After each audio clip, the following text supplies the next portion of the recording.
Hi, Ryu here. I'm a UX designer and also a founder of RealWorldUX. Today, I wanted to cover this topic.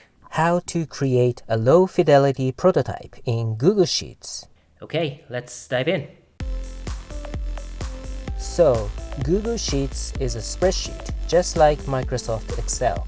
Most people associate it with calculating numbers for its primary use. But Google Sheets is actually great for organizing your ideas. In this video, I'll show you how this process can be done in Google Sheets, taking a portfolio website as an example. First, you write down what kind of portfolio site that you would like to create.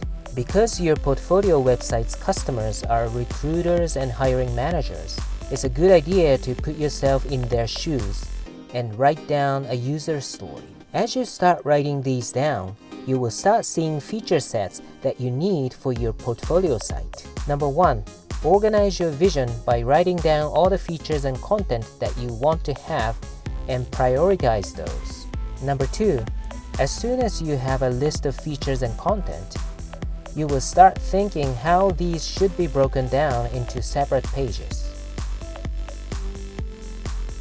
Number 3. These pages become main menu items. Number 4.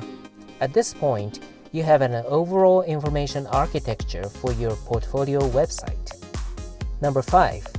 Now it's time to create each page using Google Sheets tab feature. Number 6. Copy and paste corresponding elements for each page from feature and content list. Number 7. Copy and paste main menu to all the pages.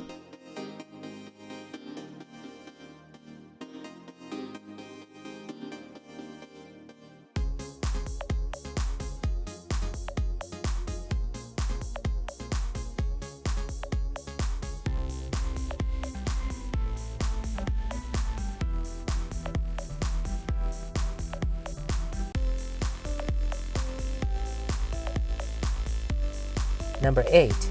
Insert link to each main menu item.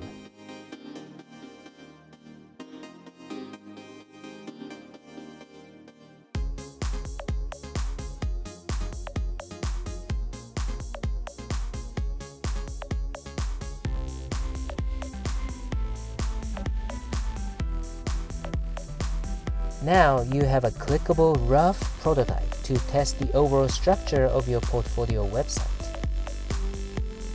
The beauty of this prototype is that the focus remains on its pure content and structure without being distracted by fancy visuals, so that you can stay focused on your very vision. Before jumping into UX prototyping tools, it's probably a better idea for you to focus on your vision and high-level ideas first. Because Google Sheets is a simple spreadsheet, you don't need to worry about visual details. This allows you to freely mock up your ideas without visual distractions and prototyping expertise. This works great for non-designers too, such as product managers, product owners, business owners, entrepreneurs, and engineers, and so on. Okay, that's it for today. Thank you very much for watching. If you like it, click like and subscribe. Feel free to put comments, requests, and suggestions. If you haven't downloaded my UX resource map or prototype resource map Lite, go ahead and download those from the link below. Okay, I'll see you in the next video.